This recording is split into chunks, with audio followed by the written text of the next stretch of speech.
নমস্কার বন্ধুরা, আশা করি আপনারা সকলে খুব ভালো আছেন। আপনাদের কাছে অনেক দিন আসা হয়নি, তাই আজকে ভাবলাম রাত্রের খাবার বানাতে বানাতেই চলে আসি। গল্প হবে, আমার খাবারটাও বানানো হবে। আজকে আর রুটি তরকারি সেরকম কিছু না, আজকে একটু সিমাইয়ের ভেজ পোলাও বানাবো। তাই এই সব জোগাড় নিয়ে রেডি করে রেখেছি। সিমাই, কাজু কিশমিশ, পনির, বিনস আর বিট, গাজর, ক্যাপসিকাম। আর এখানে আমি একটু গরম জল রেডি করে দিই, তাতে একটু সামান্য ঘি দিয়েছি। এইবারে এগুলো দিয়ে দিলাম, একটু নেড়ে চেড়ে নামিয়ে সঙ্গে সঙ্গে নামিয়ে দেবো, কারণ আবার গলে যাবে তো। আর ঘিটা দিয়েছিলাম যাতে ওটা একে অপরের সাথে না লেগে যায়, ঝরঝরে যাতে হয়। ঠিক আছে, বেশিক্ষণ রাখবো না, এটা নামিয়েই দেবো।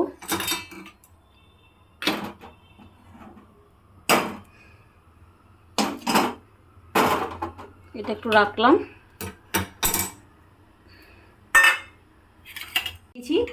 এইগুলো সবজিগুলো সমস্ত ভেজে নেব।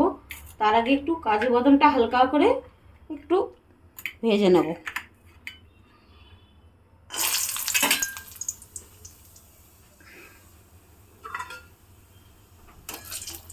ব্যাস, এই যে কালার এসে গেছে, তাহলে তুলে নিলাম।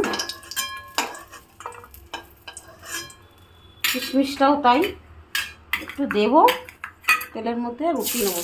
বেশিক্ষণ রাখবো না, কারণ আবার তেতো হয়ে যাবে পুড়ে টুড়ে গেলে। উঠিয়ে নিলাম।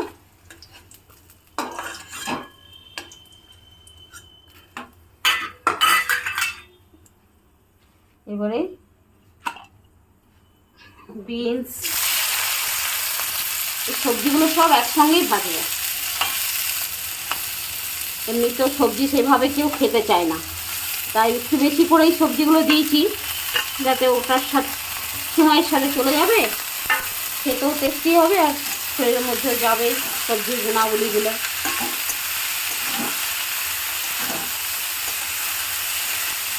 দেখুন আমার মোহর কত সুন্দর করে কেটেছে, কাটিংগুলো দারুণ। ও কাটিংয়ে 100-এ 100, আমি কাটলেও এত সুন্দর হয় না। এবারে এটা একটু ঢাকা দিয়ে, কম আছে একটু ঢাকা দিই। প্রথমে আপনাদের জানিয়ে রাখি, এটা পুরোটা আমি ঘিয়ে করছি না, কারণ ঘিটা খুব একটু বেশি স্পাইসি হয়ে যায় তো, তাই সাদা তেলে করেছি। এখন একটু দিলাম, ঘিটা দিয়ে গিয়ে জাস্ট সুগন্ধটা আসবে গিয়ে। আর পুরোটা ঘিয়ে করলে তো হজমের সমস্যা থেকে যায় রাত্রিবেলা, তাই সাদা তেল আর ঘি মিশিয়েই করেছি। এবার একটু এর মধ্যে লবণ দিয়ে দেবো।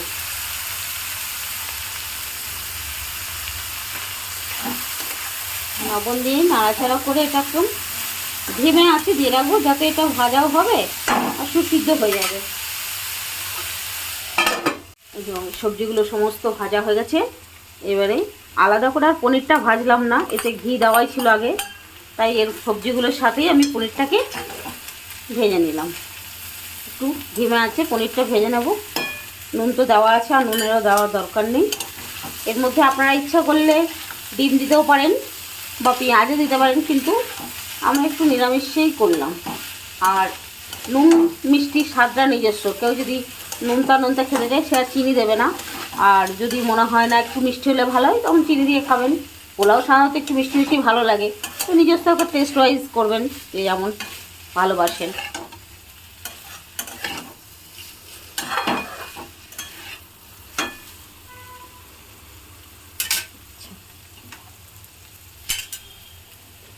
এইবারে এই দেখুন ছড়িয়ে রেখেছি, ঝরঝরে একদম সুন্দর ঝরঝরে হয়ে গেছে। জল ছড়িয়ে সঙ্গে সঙ্গে ছড়িয়ে দিয়েছি। এবারে দিয়ে দিলাম।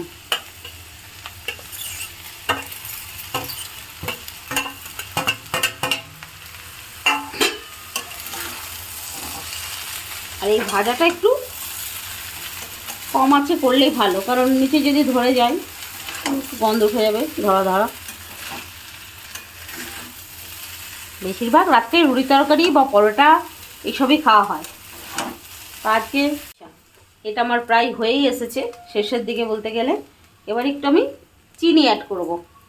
একটু চিনি না দিলে খুব একটা ভালো লাগবে না, সামান্য দিলাম। আর একটু নেড়ে ছেড়ে পুরোটাই কিন্তু আমি ধিমে আঁচে করছি,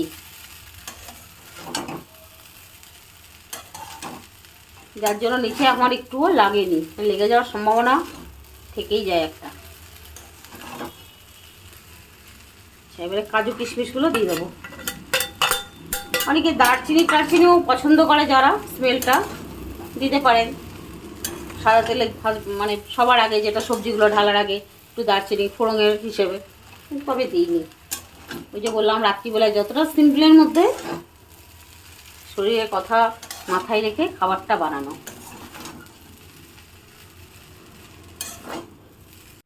এই যে আমাদের দুজনের সিমাইয়ের ভেজ পোলাও রেডি। রাত্রের ডিনার আজকে আমাদের দুজনের। আপনারাও করে দেখতে পারেন, কেমন হয়েছে জানাবেন কমেন্টসে। শুভরাত্রি, ভালো থাকুন।